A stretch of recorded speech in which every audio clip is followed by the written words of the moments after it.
Well, what's the crack, everybody? How you getting on? You're all very welcome to episode 144 of Buckshot. For, as regular muggles will hear it, it'll be the 15th of May 2020. But I'm putting this out on the night of the 13th for the Patreons. The video will be going up tomorrow as well. I just hadn't time today. Running around doing the daily shop, or the weekly shop I should say, as I trudge through large arsed people who have reverted back into now meandering around the shop like water buffalo who have fucking nowhere to be. Hey, I only copped it when I was putting up the last one. Tonight, today, whatever time you're listening to this at, this is my 250th episode. I know it's episode 144, but we have the various other ones that have been thrown up, the whole lot. The 250th episode, between ramble pods and bonuses and stuff like that have gone up. 250. Sweet suffering Jesus, Mary and Joseph. So it's kind of a celebration. Celebration. My thanks again to the Patreons. I just ordered a new right cool yoke to link this mic you hear right now to the fucking laptop for Zoom going forward. So you just bought that.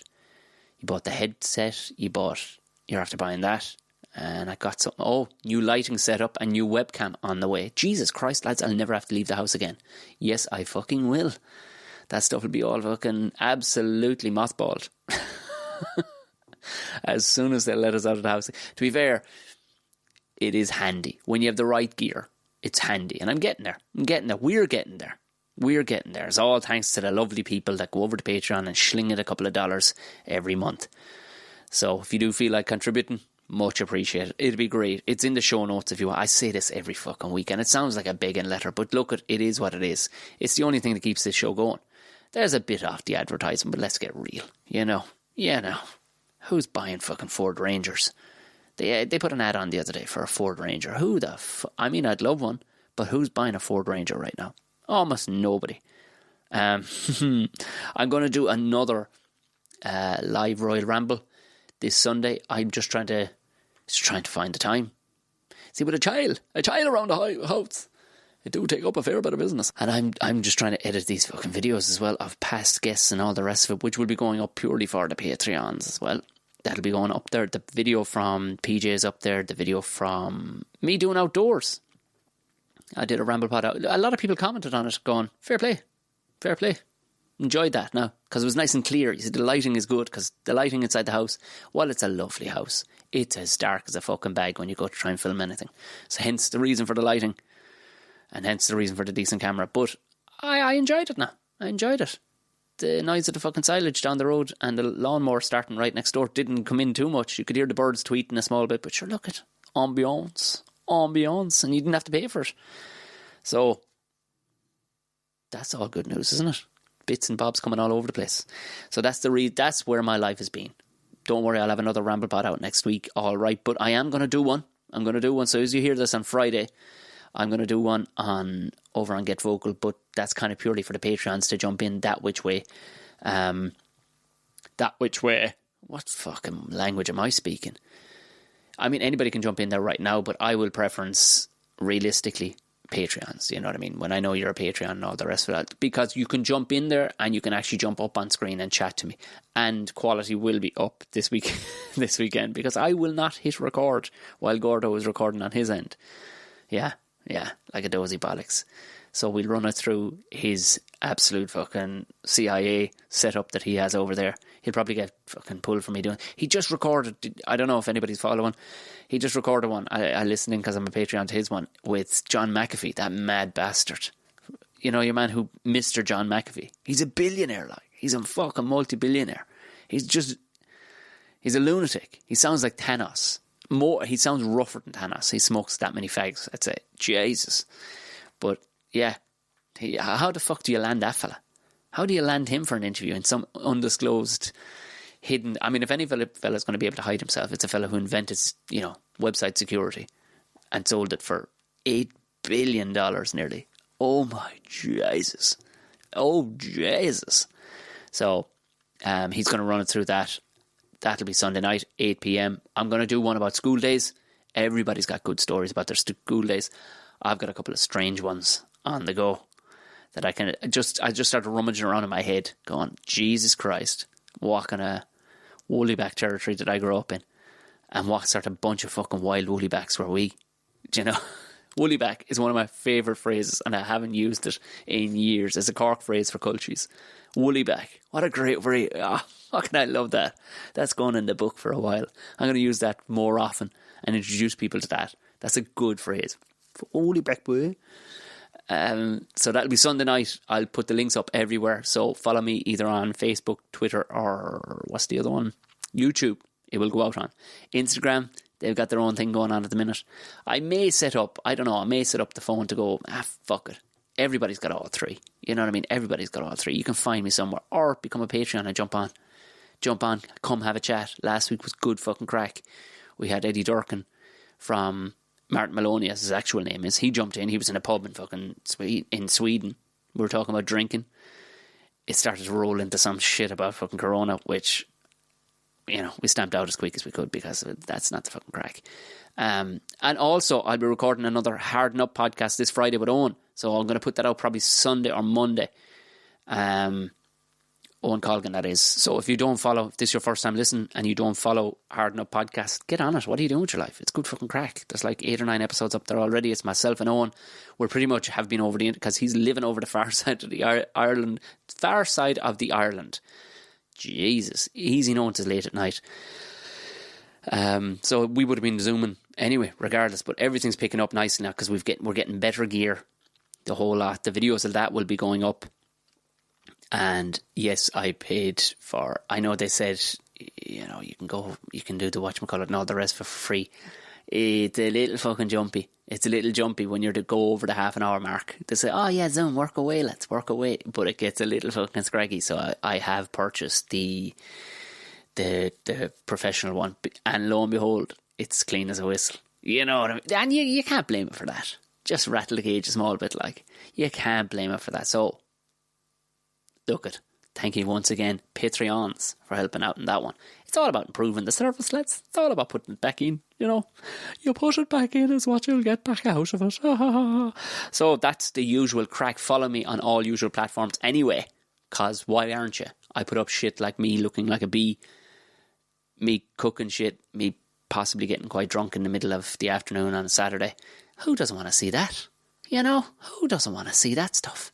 I got a message this evening. I was helping a chap set up, a friend of the podcast and a work colleague that I've worked with, Evan. He set up a new podcast. Give it a look, chit chat. I think it's mostly about performing arts and all the rest of it because that's what he's dug in. He's in Bird College over in the UK. And his mother, long-term listener, she was listening to the podcast today, the Ramble Pod, while out power walking or doing something of the sort. I don't know if she listened to a funny bit or a dirty bit or a curse word or something. Lesbianic Fury seems to be one that a lot of people have been fucking messaging me about that they like. Perhaps it was that bit, but she wasn't paying attention. She walked straight into a pothole and fell over flat in her fucking face in front of a bunch of people. So, I can only apologise. Donna. But your son absolutely fucking grassed you up this evening on the phone. And that's the kind of service we provide here at Buckshot, is when people ask me to slag off their family members while listening to my podcast, they most certainly will get that from me. That's what I do here. Moving on. You know the crack. Rate and review. Do it. If you have Apple and you're listening on Apple Podcasts, don't be a fucking douche. Jump over. Hit the 5 stars. Blow us a kiss. I'll give you a high five and maybe a kiss back. A little hug. You know it. Moving on to today's guest, my very good friend. He jumped on the podcast way back when I was starting, and he's been a constant thorn in my side. He has, and he hasn't. He's also a mentor, somebody I've looked up to for a long time. Not because he's that much taller than me, right? You know, it's just he's done it and seen it, and he's very, very generous with his time and his advice when it comes to he's one of the few people that's very, very accommodating with their advice and just their knowledge and just being sound about things. He has always been, whenever I've asked him, even though we rip the piss out of each other, and that's how you know you get on with somebody. That's how you know you love somebody. is we rip the piss out of each other non-stop. We spent over a month together in a dressing room. We went home in the evenings, like we weren't locked in there when we were in Panto together, which we chat a little bit about. And we have just gigged together. He's been a big, big champion of mine. He is the host of Tuesday Carnivals and anything else really that goes on over in the Roisin Dubh or the Comedy Carnival, which unfortunately is cancelled this year. He's championed me big style, and hence he's one of the reasons why I abso-fucking-lutely love playing the Roisin Dubh, because he just sets it up, throws the ball up in the air, opens the curtain and says, out you come, Tom, and boot that thing off the back fucking wall every single time I play the place. And that's why I love Karl Spain.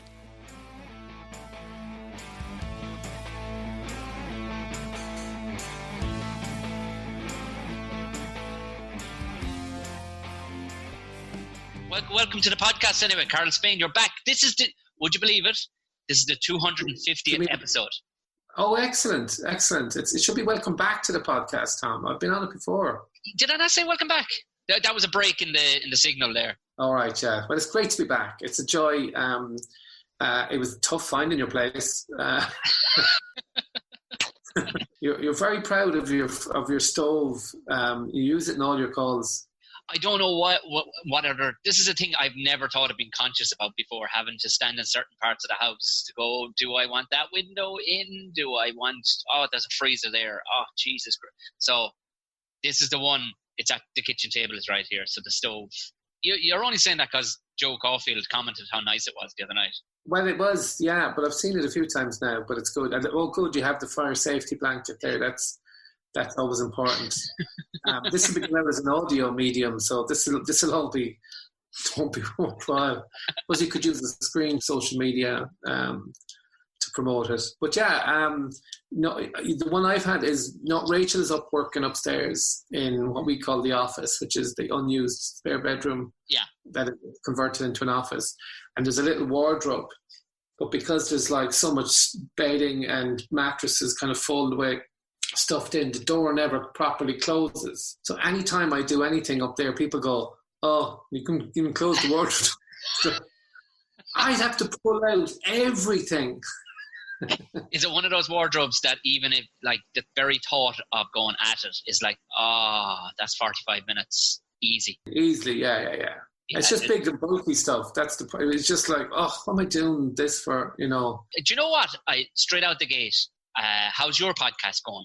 You're doing with the Roisin Dubh at the minute. Good. Whenever this goes out for you, with Glenn Wool tonight, which was great. We had a bit of technical problems, but I think there's loads in it. I hope the jokes aren't some very funny moments. And with Steve Frost, which was fantastic, from the improv. Frosty. I could do 10 with Frosty, I think, because his stories are incredible. Like, he's been around comedy for 40 years, so he knows everybody. And you just kind of, I have a story, Eddie Izzard. I have a story on him. Sean Connery. A friend of Steve Frost approached Sean Connery in Edinburgh, not realising it was Sean Connery, and goes, Frosty! And it was Sean Connery turns around and goes, no, but you're the second person today who's asked me that. I need to find out who this guy is. If you ever wanted somebody to actually call you Frosty back, no, I'm not Frosty. It's just I'm not Frosty. Yeah. I only ever got Simon Delaney, and I don't think it was genuinely Simon Delaney. I just thought people needed just recognise the face and went, who's he again? And assumed I was Simon Delaney. You don't look like anyone, do you?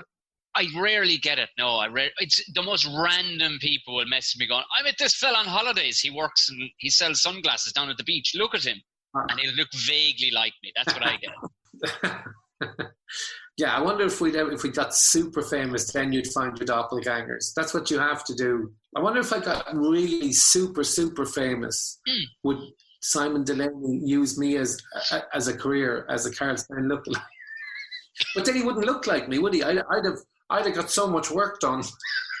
Would you ever get work done? I'd look like me then. No. I mean, look at the state of me. You just look like a comedian, Karl. That's all. I do wonder about it, like because I was talking with somebody the other day and they were saying like if you would limit. I like your hair like that. It's very Beetlejuicy. That's nice. So I've had hair extensions in the last 2 months.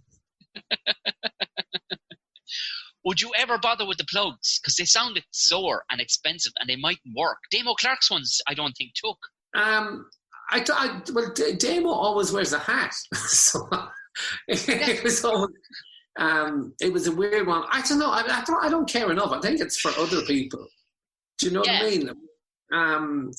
It's I was just reading an article today that they're going, oh, Beckham's got his hair transplant, hasn't taken, and it's just Beckham with short hair.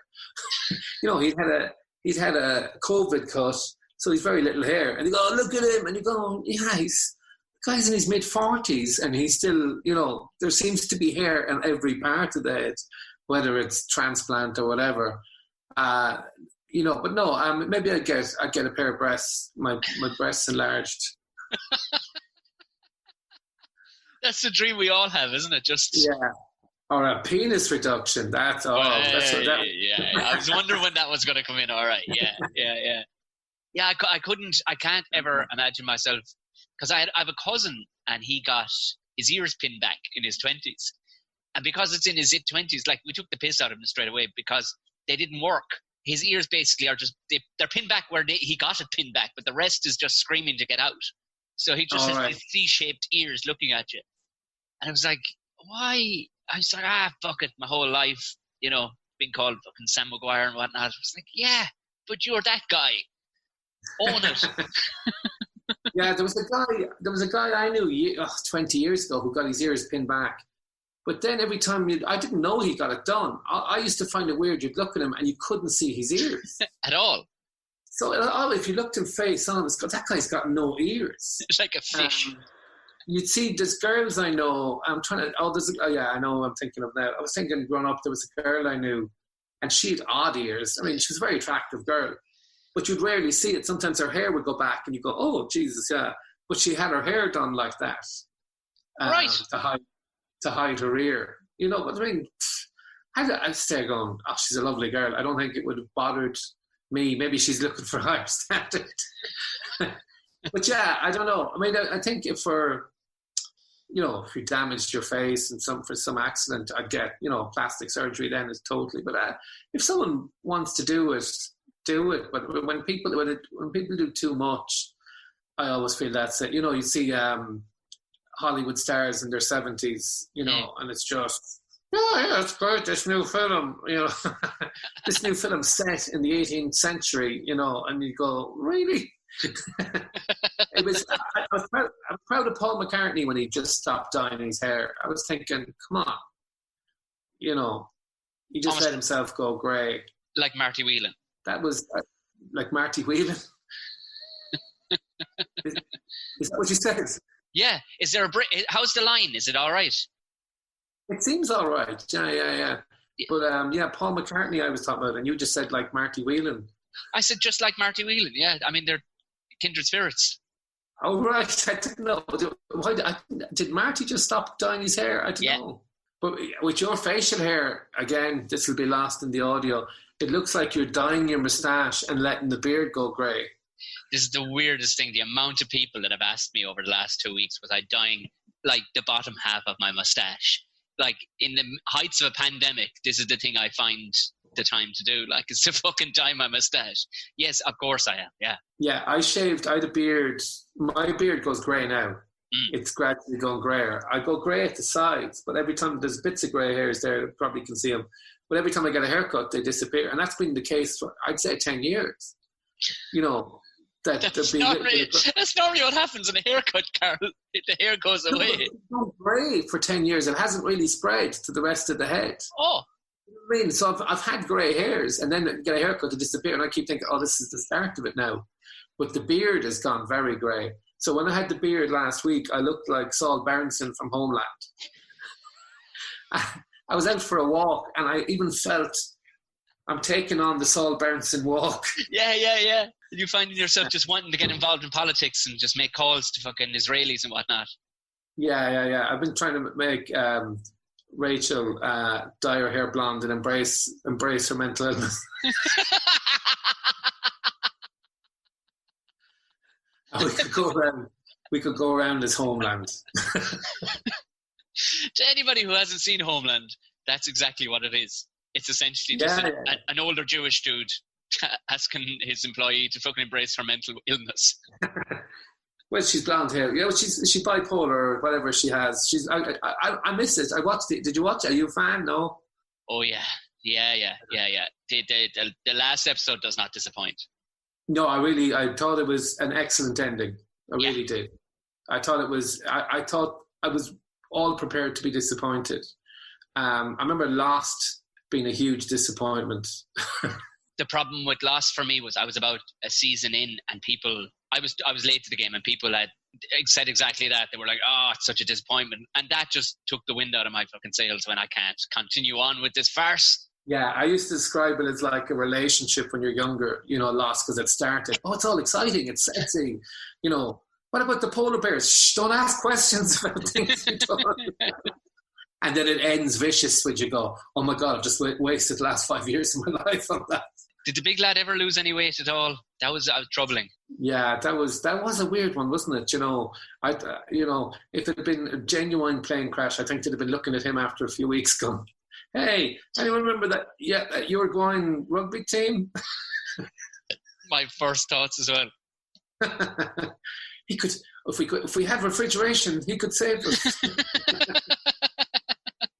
Have you been binge watching much? Yeah, but I always did. I'm watching a little bit more. I'm going back through stuff I taped in the past and finding stuff like, wow, old comedy programs and stuff I've taped and might have never watched. I kind of archive everything. But I watched Sneaky Pete, which I don't know if you've seen. Oh, brilliant! Yeah. Really good, pleasant surprise. That was a great, amazing cast in that actually, and loads of people that appear in other things. I always find that funny. Yeah. When you see an actor and go, oh yeah, she's in The Americans, and oh, so is she. Oh, there's two cast from The Americans. And I always feel there's no scenes together. Well, there's one scene together, but you could feel that you could just edit an episode of another show and then drop in a scene from that. Yeah. Just confuse everyone totally. Go, what? What's happening there? If you take actors from other shows and just put them in. I know. I recently watched one called Black Death. I didn't realize it was out like 2010 or whatever, and it's Sean Bean is in it, playing Sean Bean. Only slightly angrier and a bit, sullen or whatever. And at least 8 other people from Game of Thrones are in it as well. And it's like, oh, this must be in the down season. You got this gig. Because it looks like it was all filmed in Ireland as well. All right. Well, it could have been just, when you have a day off there, do you want to come film some of this? Yeah. Could have been the same producers. With Sean Bean, I always wonder, is he ever introduced, on a chat show? Mr. Bean. But he's so dry, like, there's no crack out of that. I've seen him interviewed. I've heard he's not. I've heard he's a terrible person. I've heard, Coming up next week's podcast, gang, it's... Don't bring gets to answer back. No, I've heard from people who met him and knew him that he wasn't fun. So I could be wrong. You never know. Shouldn't believe all the gossip. I know. You shouldn't believe it about me or Karl either. We're not that nice all the time either. We're not even friends. I only agreed to do this because we wouldn't have to meet. Just through your letterbox. Please talk to me, Karl. What are you missing most about this? Gigging, obviously, and just a social hangout, especially getting to the Roisin early with the likes of you and stuff, and just the piss taking. I didn't think you don't register that stuff, because it's just part and parcel, And then little things are gnawing at me, like the Chicken Hut. I don't follow the Chicken Hut online, but the Chicken Hut put up just an array of stuff on. For anybody who hasn't never been to Limerick, go to Limerick and go to the Chicken Hut. But they put up an array of stuff on a table in the Chicken Hut, just somebody dipping into the gravy sauce with a chip, and it's just as missing you across the bottom. And then genuinely, I got a pang of sadness that I can't. It's like I wouldn't go there. I wouldn't purposely get in the car and drive down to Limerick and go there. But it's almost like somebody telling you you're never allowed to go to Guam. I don't ever want to be told I'm never allowed to go to Guam. The things that I didn't think I'd miss because you don't register them because they come so easily. The banter is the big one for me. That's half the crack of doing comedy. It's nearly like the crack is good, and then you got to go up and do a bit, and then come back down to the piss taking again. Like, yeah, I miss that when I go into like the coffee shop, or places. And sometimes when there's a load of them. Like people go, oh, when you go into a restaurant or a cafe, and you go, oh, sit wherever you want, and I always go, okay, move those people. I want to sit there. And there's lots of moments like that, and just love the reaction of the yeah, and the place I go in regularly, where the staff that know me, I could just have so much fun with them, and just it's annoying. It's just that thing of going. It's such a simple thing. I remember the first time I did one of these, the euphoria. It was literally, that was the word. After chatting to people, and I was going, this is weird. I was like, oh, I really have been missing it. Yeah. That was when I realised that you just didn't, you're getting through the days, you're doing whatever, and it's then suddenly, oh. Yeah, it's the never ending. I think initially when it started, they were going, oh, no, this will be 3 weeks. And I was negative from the start. I was thinking, I was there to people, no, I know it was only cancelled yesterday, but I was like, Electric Picnic's gone, Cat Laughs is gone. And people go, no, this isn't. I was like, it is. They're gone. I got tickets for the European Championship semi-finals and final in London. And as soon as I knew I had the tickets, I went, that's going to be cancelled as well. I was there was a pessimism that took. I was like, oh, it'll be September. I was thinking before we're back. No, pubs will be open in August. I think that will be some bit of normality, but I don't know what kind of gigs we'll have. I think the comedy business is going to be very much like this for the next while. Here, Tom, can I Zoom you and tell you some jokes? I know. It's funny you say that euphoria. I got it. I done a couple of these and didn't get, they were grand or whatever, didn't get the buzz out of it. But I did a live Ramble Pod on a thing called Get Vocal. And basically people can join. They can jump on, like it's a 4-way screen, and people can jump on and you can have the banter with them. And it was the piss taking and banter and rip that was going on. And it was only like 45 minutes. But it was only, I was like, oh, that's what I missed. I missed that. Oh, Christ. And I don't know if that makes me, an attention whore or what it is. But I must be some bit. Well, yeah, a bit. I mean, when we did that play, Panto, together, Panto, but we'd sit and chat in the dressing room, but we'd go and chat to, the kids that were performing, we'd go chat to all the other, there was no sitting around. Yeah. We're both similar in that we're sociable people, so we go chat, to everybody, have a bit of crack, teasing the kids. I still remember the little kid, I said, I heard you've been selling cigarettes to all the other girls, just stop that. And she was outraged. And it was like, I kept saying, you stopped selling the cigarettes. And after about a week, her mother came in, thought it was the funniest thing ever. Yeah. And then I realised her mother, it was Gay Byrne's granddaughter was the one who was taking the piss out of her. And she's talking to me and I'm going, I do recognise this woman from somewhere. And then she said, oh, I told himself he thinks it's hilarious. And I was like, oh, yeah. And then I went, I know who this is. And it hit me. I was like going, oh my God. If that could have gone so wrong, accusing the poor girl of selling cigarettes to the cast. It's funny though, who's able for the banter, who's not though. Like that was an 8-year-old child, and she relayed it back to her mother or whatever, and the mother found it fucking hilarious, even secondhand.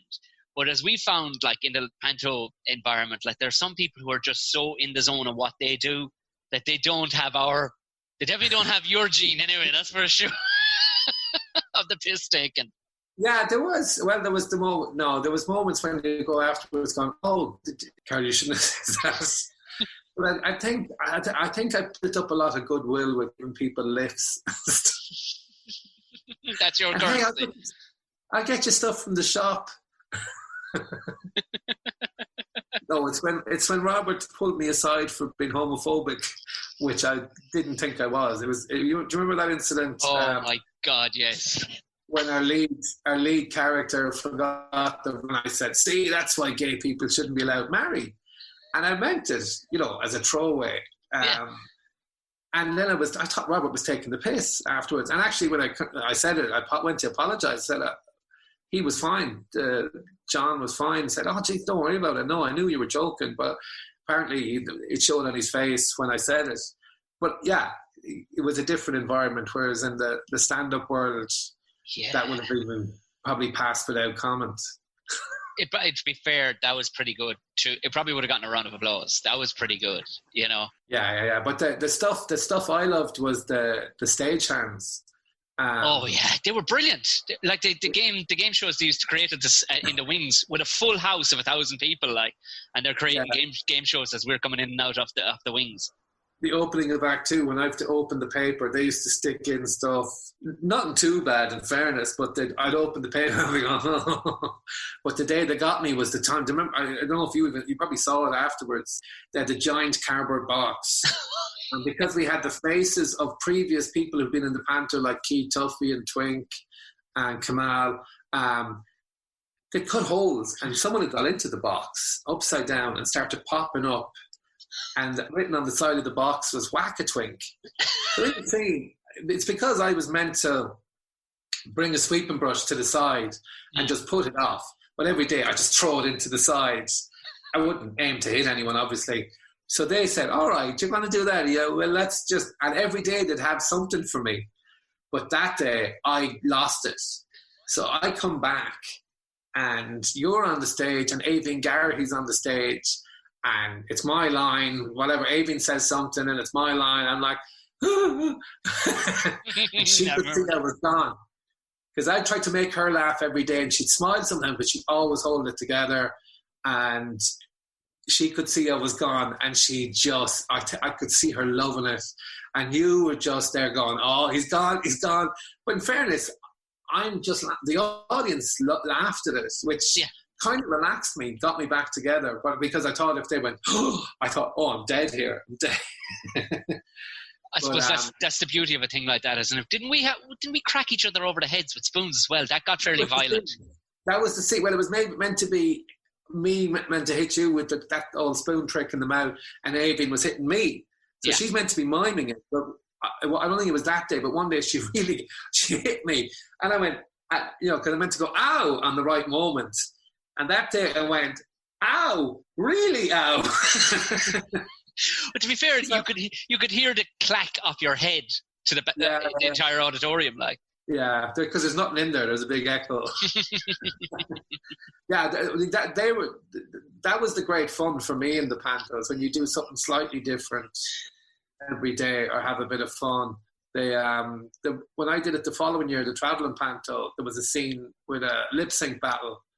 And it's meant to be, I'm meant to go chicken noises with to get the girl playing my wife to do a lip sync battle with me. And one day I kind of peck her some days. I'd be kind of bumping off, and she said I was always ready for it. You could see her laughing some days wouldn't. But one day I just went up to her and went, chicken noises. You said the words chicken noises. Yeah, literally what was on the script. And the funny thing was, Adam Weaver, who was the beast in that year, his friends were in, who were all actors, and they lost it. They just lost it. So I could hear people really laughing, but it was actors, and they said afterwards, "That was so great. Literally an actor not giving a fuck." And I went, that's not entirely the truth. I would still like to contend that I was being professional in my performance.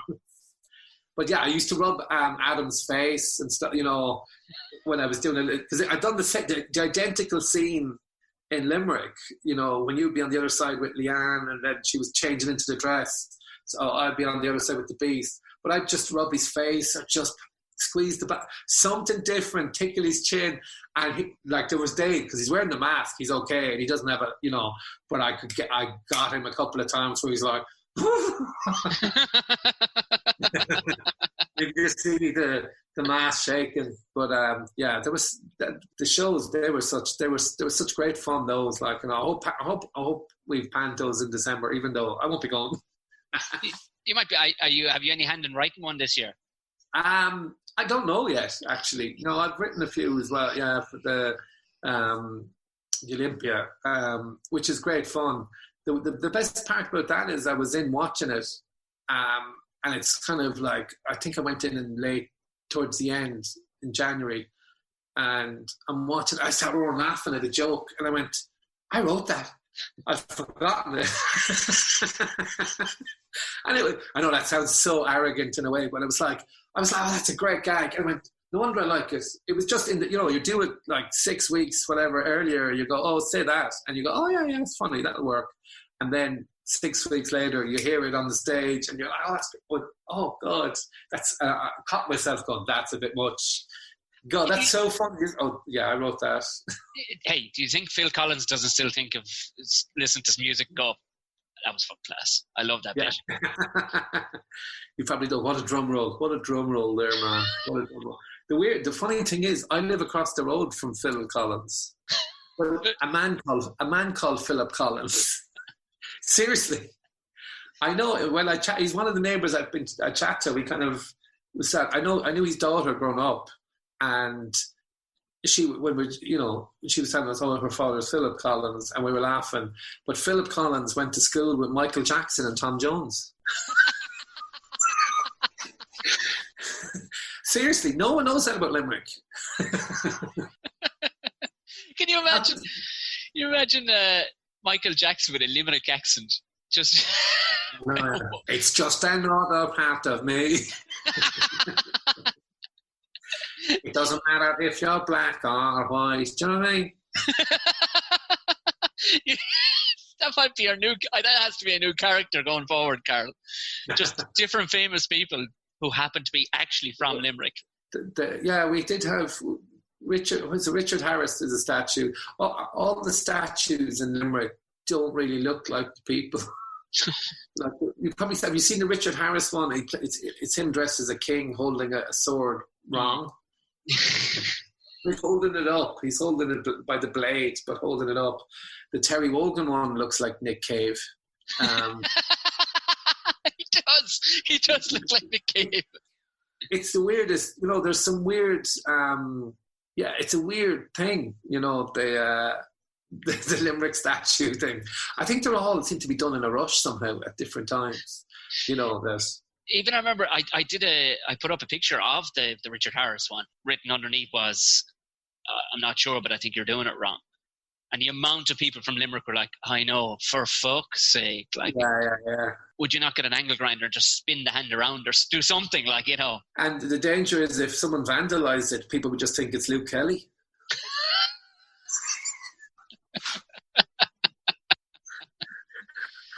It's true. I wonder who you've seen the sketch where your man James Corden was making a statue for Beckham, and it looked nothing like him, but it looked just as shit as those other ones that you're talking about.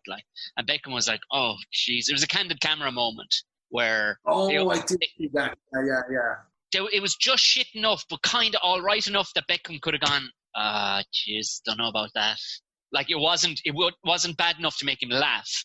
He just thought, fuck. I saw that footage and just thought, God, Beckham's a better actor than I thought. Yeah. They did stick him in. He became friends with Guy Ritchie. That's the thing. If you become friends with Guy Ritchie, he'll stick you in his movies. Did you see Beckham in Arthur or something? I didn't. I saw a clip or still of it. I didn't see the movie. No, I heard it's not a great movie. It's a bit hit and miss, Guy Ritchie. He's like I'm trying to think of somebody who had one amazing album and then just tried to peddle that album on top of all of it. It's the Arthur thing is essentially Terence Trent D'Arby. Who's Terence Trent D'Arby? Oh my! What do you mean? Who's Terence Trent D'Arby? I don't know. In 1987, had the album Introducing the Hardline According to Terence Trent D'Arby. It was a massive album, and then I think his second album was the most disappointing second album because of sales, anticipated sales against actual sales were just because the first album sold millions. Why would the second one do so bad? Would people not go buy it? Or I would imagine if it was shit, the third one would have done bad. Well, the second, no. Well, people listen to the singles or listening to whatever and just going, not really feeling it. But his first album, I wish he'd just repeated. This is a weird foxhole we've gone down here. But you'll get a shotgun into it now to get us out fairly quickly.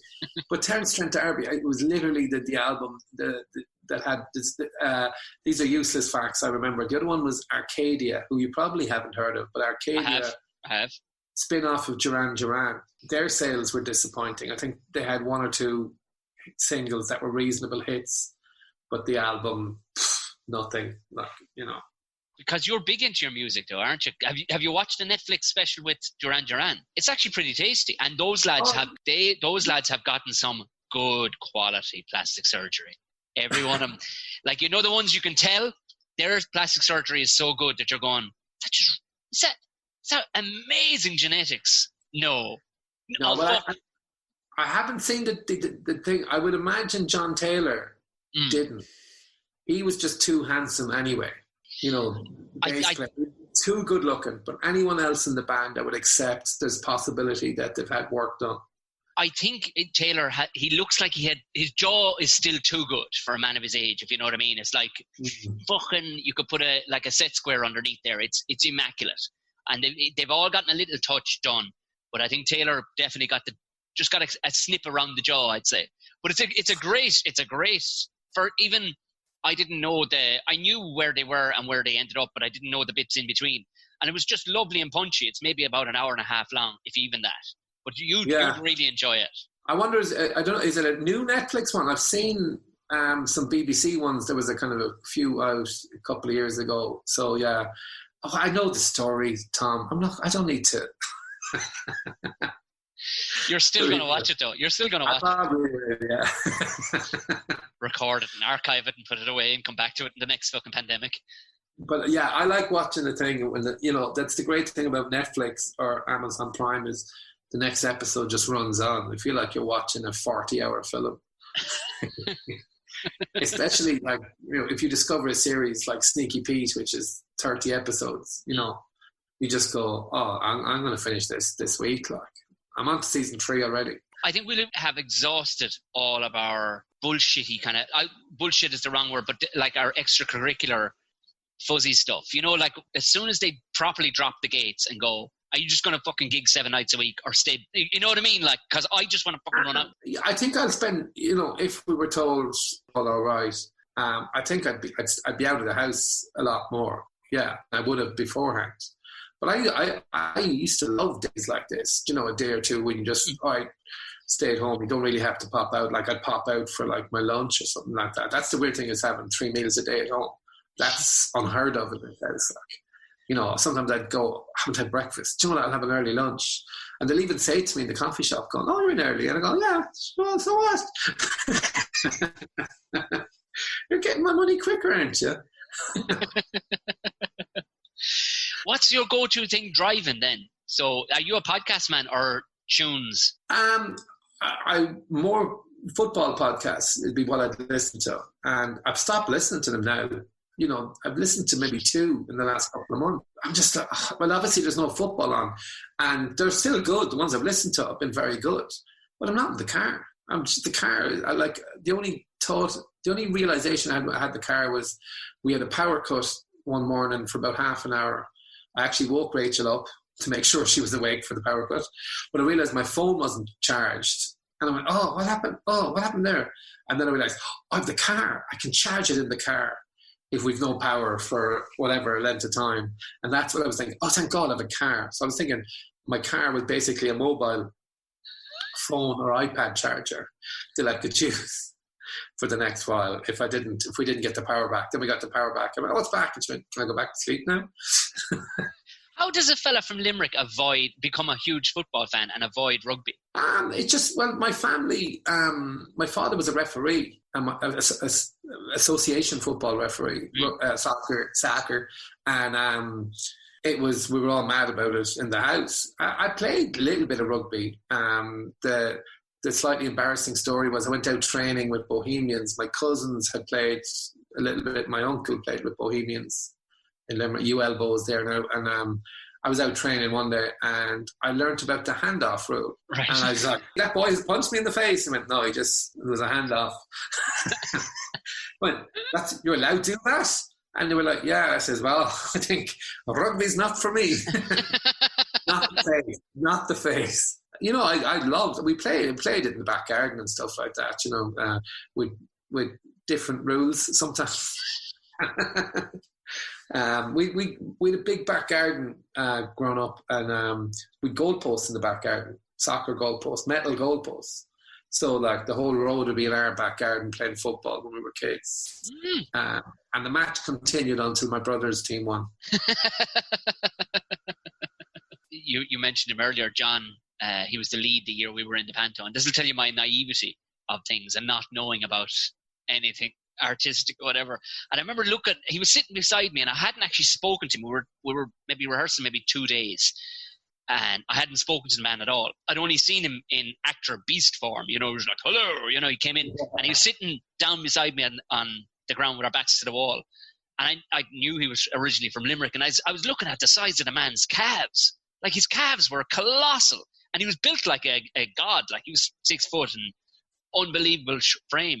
And I said it to him, because Limerick, is it, John? He goes, geez, shape you're in, man. You must have played a lot of fucking rugby back in the day. And I swear to God, without even thinking, like, stop it, Richard. It's all the dancing. I'm like, what? Opened my mind from a whole different way. I was like, all right. I had no idea you could end up being quite well built as a result of dancing. The great thing about the Pantos, I thought, was you'd hear stories about the nightmare participants from previous years. You know, legendary stories of going, you're not going to believe. And I'm going, oh my God. And I was kind of half prepared that someone's going to be this. And I was so relieved in the Pantos I worked in that everyone, you know, maybe we were the ones. That's exactly what I was thinking.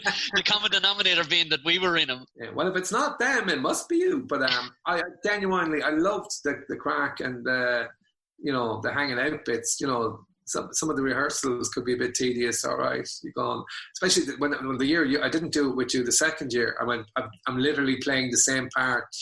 Some of the scenes are identical, and they're like going, oh, I know the words, and it's like going. So I found those days dragged a bit, but there was just beautiful people. Like, you know, I would say the second year was better than the first. Of course you would. Of course you would. You'll only find your feet in the second year anyway. Jesus Christ. The whole experience was great. I was kind of in a weird thing of last year going, God, it's weird. I'm not doing one. And I didn't miss it, but I was there going, I wonder would I miss, if I'd done it, would I be going, I'm glad I did it. But I was, you know, I suppose it's nice to take a year or two off, or next 10 years off. But you've written, like, in the fact that you've written some, did you take massive pride in it when that joke cracked you up that time? Or were you just I did. I think the great thing about, like, I've written for other comedians, you know, so I've written material and put jokes in other people's set. So I love that moment. So it's not just me laughing. That was weird when it was me laughing, but sometimes I've heard, I just go in my head, that's my laugh. That's mine. You know, I'm not getting the money from it, but I get a great satisfaction from that moment of, yeah, I made that laugh happen. I remember one of like in the early days, I'd suggest a line to someone. So when I was starting out, and I go, oh, I like that bit you do. Would you not say that? And they go, oh, yeah. And they'd use it. But the funny one was, I remember seeing Keith Farnan in the cellar, and I said to him, I really like that joke you do. And he goes, yeah, because you gave it to me 6 months ago. And I was like, but of course you're going to like the way your mind works. Do you know what I mean? So, you know, it's not really self-complimenting or whatever. It's just, I appreciate that, but that's because you work like that.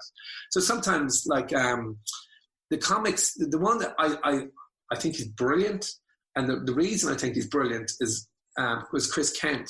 And Chris Kent makes me laugh so much. I always go, every time I watch Chris Kent, I go, everything he's saying, I would have dismissed, and he's making me howl with laughter. With stuff I would have gone, it's not funny. But because he's making it funny, there's the genius in it.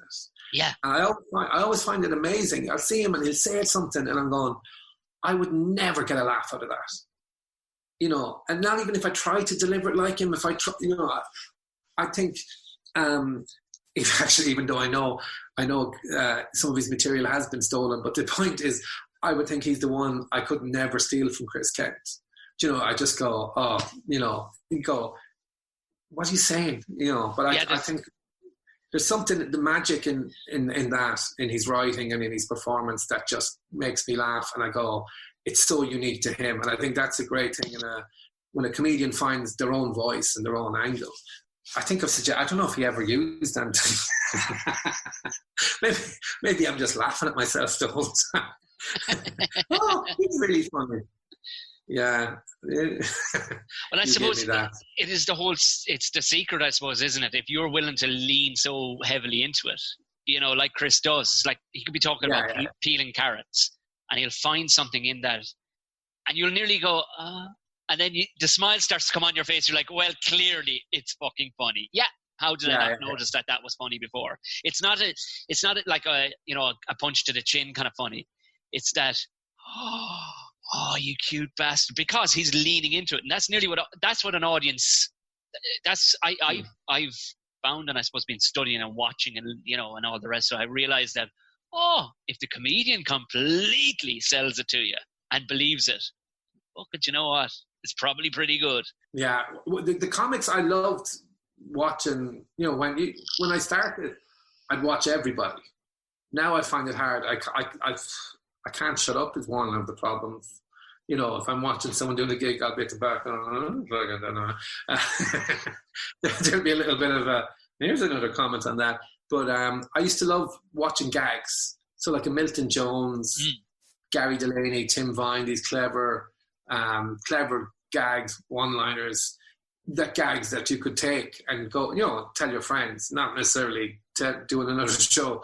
But I used to love watching those guys. And I saw Billy Connolly when I was younger, which was, you know, amazing. Beyond, never laughed so much again in my life. Actually, I genuinely, the only time I remember my face hurting from laughter was at the Billy Connolly gig. But I know more now. I wouldn't laugh as much. Too bitter.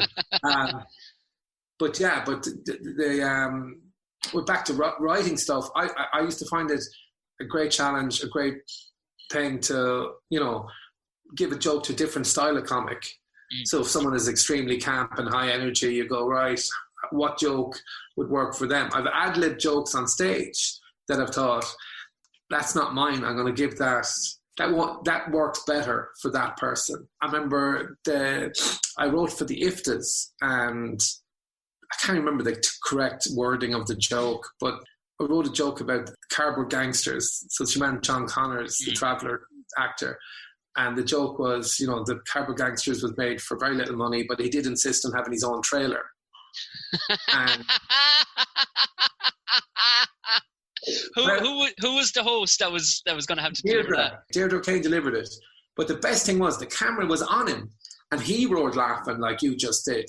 Brilliant. And I was going, that's like it's like a gentle roast. It's, you know, it's little things, but it was such a lovely thing that you're going, you know, because I'm watching going, please don't do a scowl or going, what the fuck, you know.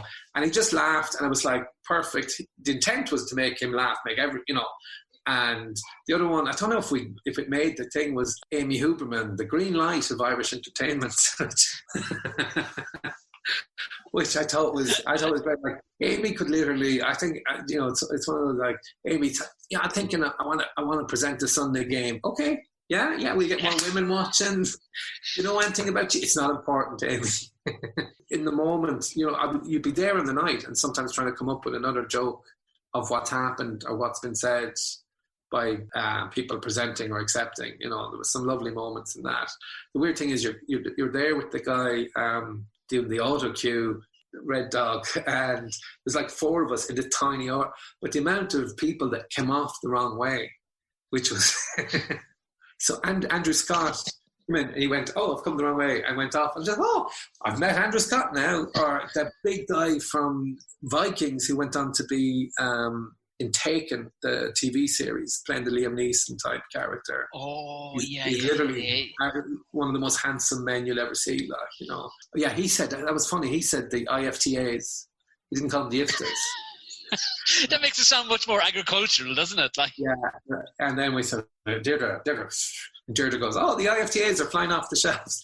The whole room laughs. I don't know if but even if there's sometimes you have to think, "Oh, I might upset someone." You go, "Oh, fuck it," in the room. There's Well, he's not a comic. He's never going to use it for comedic purposes. No, but it's not. It was just a slight. He's American or wherever he's from. He's not. The IFTAs. They're the IFTAs. I think it's just as easy to say the BAFTAs in England. It's an honest mistake. It's not. Doesn't mean he's stupid. You know what I mean? But you're still thinking they're taking the piss out of me. But no, that was all done in fun and hopefully received as such. Have you ever? Because on that particular night, we'll say in a situation like that, at least you Deirdre to deliver it. Because if I write something for Deirdre, she'll be grand.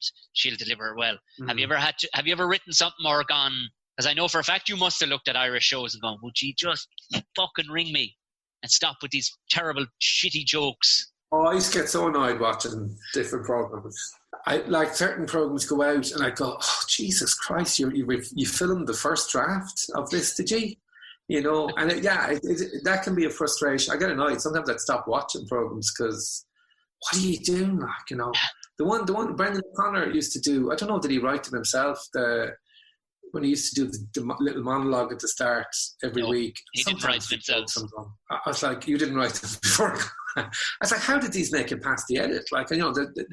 It was the lack of, we all written bad jokes or just for our own, but it's the lack of quality control that used to annoy me. Sometimes you'd be filming something or doing something.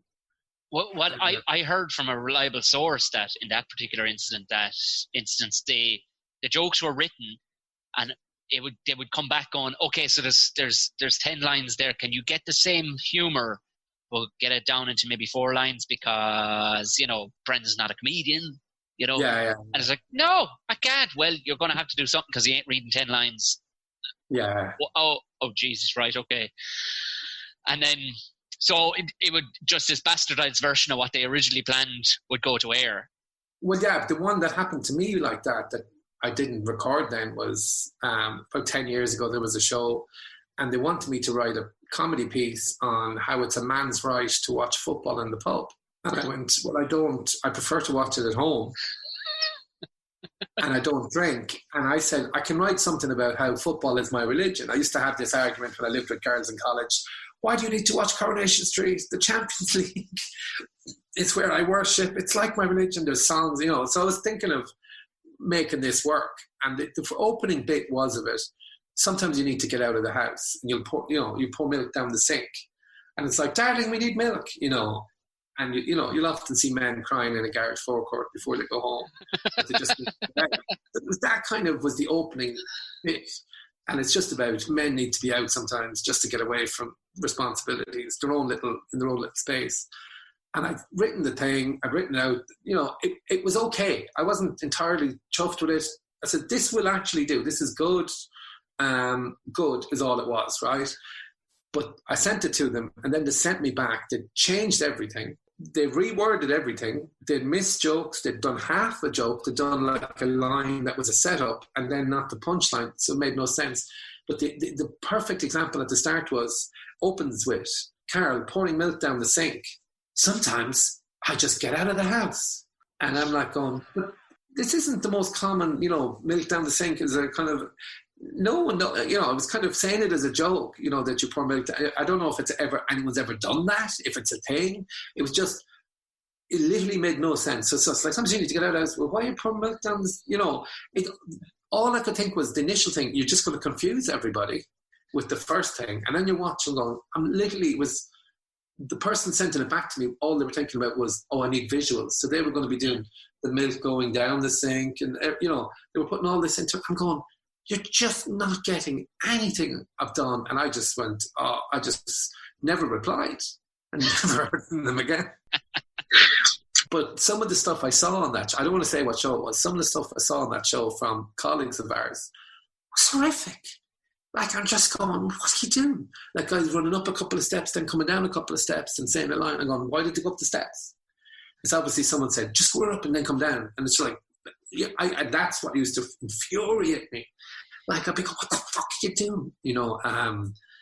And yeah, I used to get annoyed sometimes because I did TV production in college, and we used to make funny things with college cameras and editing and stuff. We could make, and I'm going, if we could do it in college, and I had no experience before I was a comedian. Now I was a funny guy, but if you could do it then, why can't teams of people, in national broadcasters, maybe that's with all the stuff, with access to everything you could possibly want, not do it. Now a lot of them do, but like some of the stuff I'd see and gone, no, that was so terrible. Sure, come here. We did a thing years ago called the New Comedy Awards. I think we probably talked about it or whatever. And for some reason, they put it out to tender, and they hired in a crowd who had made a couple of music videos, and they brought in like fucking cameras on tracks. They brought in cameras on booms. And you're like, what do we need? Have a 3-camera setup, and then have one or two in the audience. And still to this day, like I remember getting to the final, and I think I don't know, did they put my final clip up or did they put the heat or whatever? But there's no laughter. They forgot to mic the audience. So it's actually like stand-up is now on Zoom, essentially. It looks like 2013. I think one of the comedians who they show him on stage and then they cut to the audience and he's in the audience from another night. So the same comedian is on stage and in the audience. When I did it in 2000, they didn't mic the audience. And some of the comedians did okay, some didn't do great. So the ones that did well, which was me as a winner, my joke, because I'm getting a big laugh in Vicar Street, I'm pausing. So even on the TV, when I'm doing a joke, it looked like... So because I was doing well, it looked like I was kind of going, God, that guy's taking ages to think of his jokes every 5 minutes. The other thing was Ed Byrne was the host that night, and Ed was one of the best gigs I was ever at certainly for the first 10 years of my life. Just destroyed the place, like absolutely. We're all there going, oh, look at us, we're doing well. Ed went, yeah, lads, you play 5-a-side, I'm Maradona. Do you know what I mean? It was that kind of, just annihilated the place. But they only showed the bit at the start where he's doing a bit of MC work. Oh, how you getting on, blah, blah, blah, with no audience sound. So it made Ed look like he died in his arse. They had, a great comic doing an amazing set. And they put out, they literally, if you're trying to sabotage him, that's what you do, But it was like, oh yeah, should we just use that bit? Yeah, there he is. Right, there's the bit. Saying stuff. Yeah, that was my first experience with television.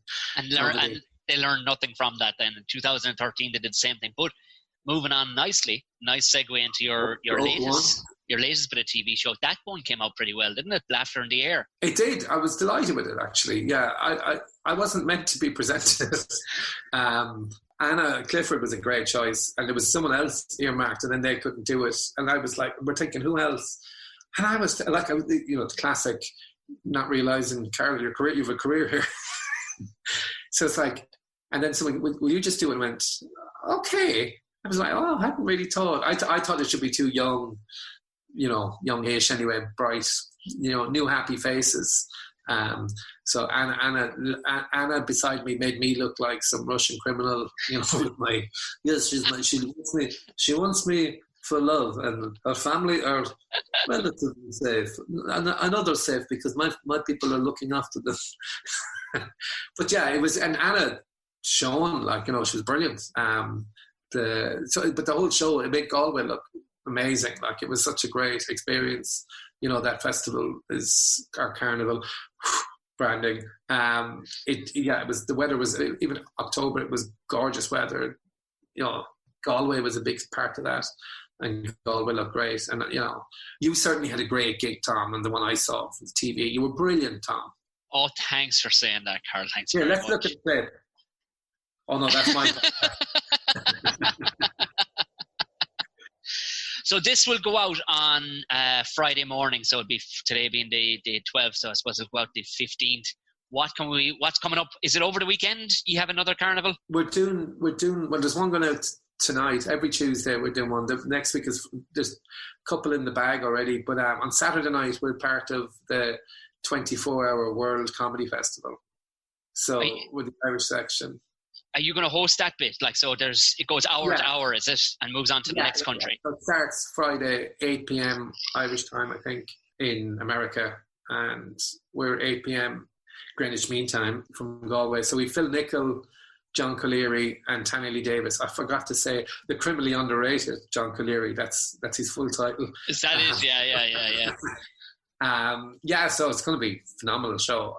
I'm looking forward to it. It's going to be weird. I think it's my first proper, even though I'm hosting, bit of stand-up. I've already decided a couple of the jokes. I'm just going to pretend I'm talking to people and do my standard line. Where are you from? Norway?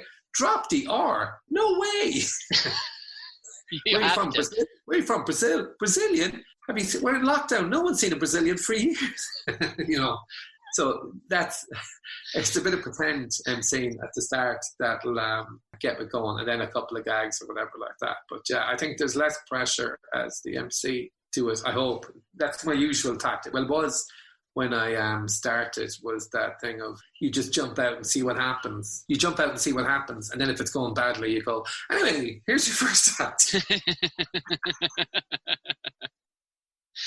Yeah, I've been dumped in a few of them. Although, to be fair, the one, the Laughter in the Air one went pretty well.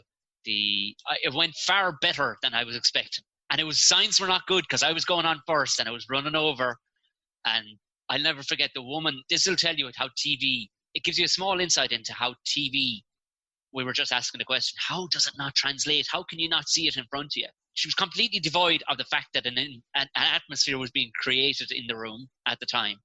And this woman with a head mic like this, she comes over, she says, can you, when your name is called, Tom, is it? I went, yeah, it's Tom, yeah. When your name is called, as if it's the fucking Dole office, can you hold for about 30 seconds? And I went, no. I can't fucking hold for 30 seconds. What, you're going to get them to clap for 30 seconds and he's going to hold his hand out as if he's shaking? She goes, well, yeah, we just need to strike something from the stage. I said, what?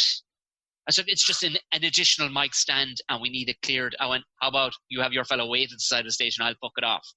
And you can cut that bit out if you want or go to one of your many cameras. But that in my head then had me thinking, oh, Jesus, here we go again. But thankfully, it didn't turn out that way. But the cutaways to you and Anna, and I can't believe that you were thinking that it was going to be somebody else. It had to be Karl of the Carnival, for fuck's sake.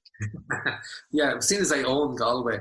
But it was great fun, and there was some of the bits. I think they left them in about now it's a break. Look out for the hidden messages in the ads. And I was trying to do that. I was doing that for the crew more than for the show, and they left it in. I was like, oh, but there was a couple more of those that I went, oh God, I hope they don't leave them all in. I'll just look mental, that I look like one of those guys with a black moustache and a grey. You look like you're about going, I gotta go now because I gotta watch my Alex Jones.